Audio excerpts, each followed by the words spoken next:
here at the table. And I think Susan, you've met my mother. I remember yeah, your mother. I remember. Yes, I do. And my mother always had a smile. I mean, no matter, I know things, life is, as you just mentioned, life has its turns, ups and downs and turns. We don't always like where that goes, but it's interesting how I think many of you, including myself and everybody here, we've all had our ups and downs. Indeed. And we need to be flexible and adaptable, but the one thing that moves you ahead is have a good sense of humor, smile. Smile is a wonderful thing, and it'll get you through. Well, I would like to tell everyone that's listening that we are still, and watching, that we are here at Judson Park today, and we're talking about preparing for longevity, women living the longest life. And we've just heard from Betty Woodruff, who told us that she didn't really prepare because suddenly she woke up one day and she was old, she thought. And Bonnie has shared that that's okay. I'd say that was okay too.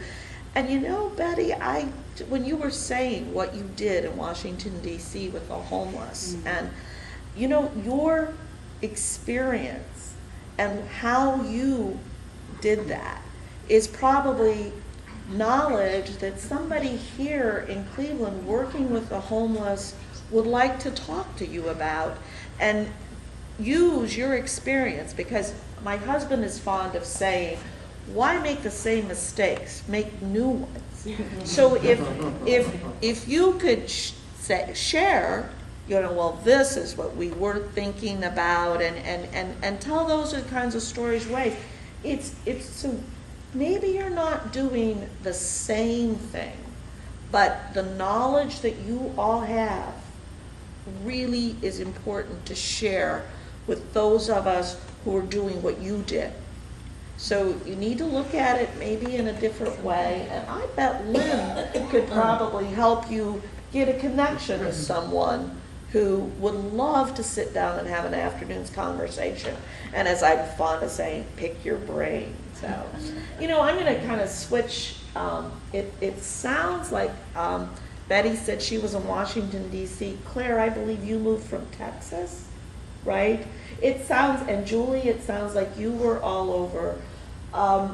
Did some of you move back to where you started out, or how did you end up back here when you had moved so far afield? Does anybody have a feel for that? I've always been here. You've always been here. And Susan, have you always been here? I was born and raised here, and I have a great desire to live long because I want to see Cleveland come back No, to the oh, city yeah. I remember as a child. Yeah. Growing up. Would you share that? Would you share the Cleveland of your childhood a bit? Just Well, as what I it think was? about it, Cleveland was wonderful, but in a lot of respects, it had to learn a lot. There were people living in, well, there still are people living in hovels, but I think in much worse conditions with very little support.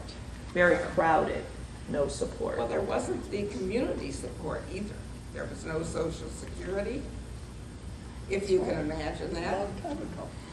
No retirement. People, I don't know what happened to them. Probably died of starvation. But They didn't live long.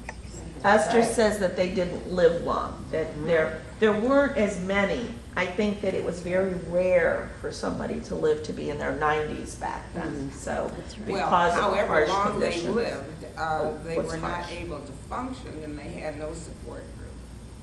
However, Cleveland was exciting, and I hope that we have learned a lot in helping people in the disadvantaged, but at the same time to go forward. And well, I don't know, as I read the paper this morning, the merchandise mart is in dire straits, and it isn't such a sure thing. Well, I'm one that's native here. I grew up in Shaker Heights. My parents both grew up on farms in Brecksville, and that was countryside when I was a girl, and my aunt and uncle lived out there until they died. And, we went out country in Yeah. Brecksville, upscale suburb now. And, anyway, so when I moved here, I was as close as I could get to Shaker Heights, where I always lived, and I continued. I've always had a kind of full-time volunteer most all my life, involved in many things in the city. There were, I can remember even back when my daughters were in Shaker schools, one of them did volunteer things at Alva House, and I've been involved over the years with the West Side Community House with a Methodist relationship, and on the interchurch council always had programs, and I was heavily involved in these things with the poor and all these things. And I kept up everything and been fortunate. Suddenly, I have had old age has hit me. I was on a trip to China. That's another thing. I traveled all over the world almost every year. We've been on a tour in some part of the world. I've been in at least 125 countries. And anyway, I was on a trip to China back the end of March. Suddenly, I have a big pain down my leg, and I'm having trouble getting around and so forth.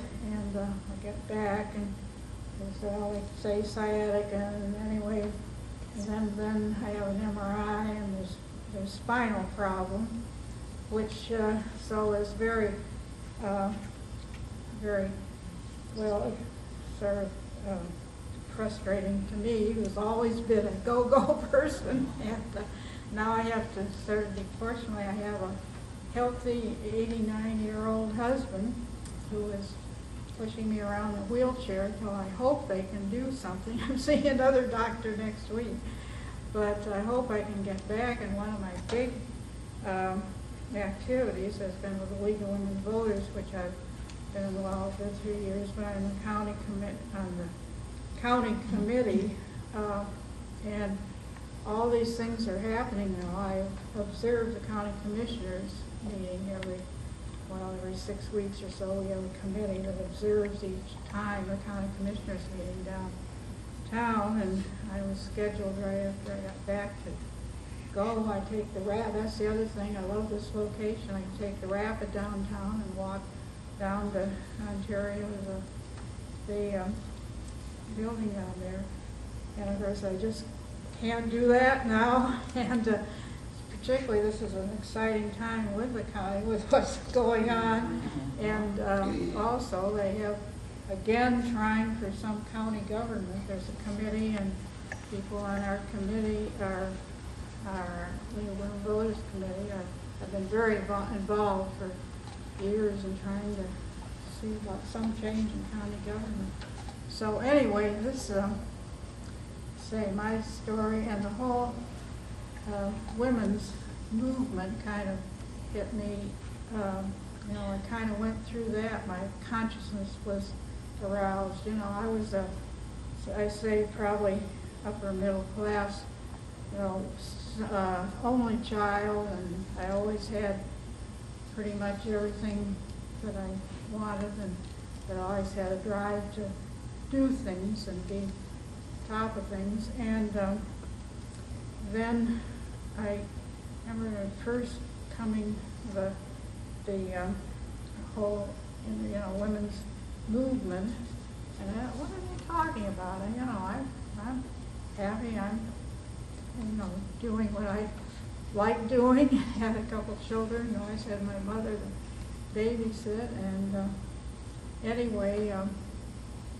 Then I suddenly am realizing, well, everybody doesn't have the same. I'm a typical woman, things that women are supposed to like. I don't like scientific things, or, these computers and all this stuff.